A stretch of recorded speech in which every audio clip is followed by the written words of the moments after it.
Friesland blijft zelfstandig als het om minister Plasterk leidt, schreeuwt de Telegraaf van de morgen. Plasterk doet er het voorstellen om 12 provincies waarom te brengen naar Zoon.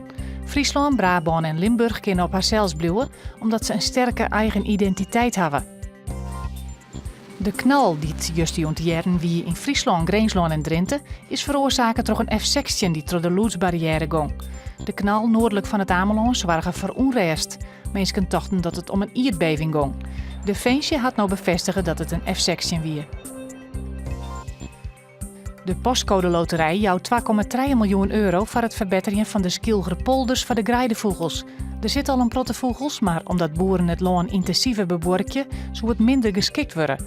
De vogelbescherming wil gauw maar de boeren om de tafel over het plan.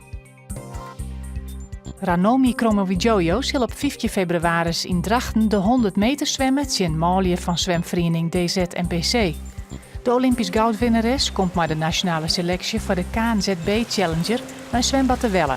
Zo testen ze de tariëring op het wedstrijdseizoen.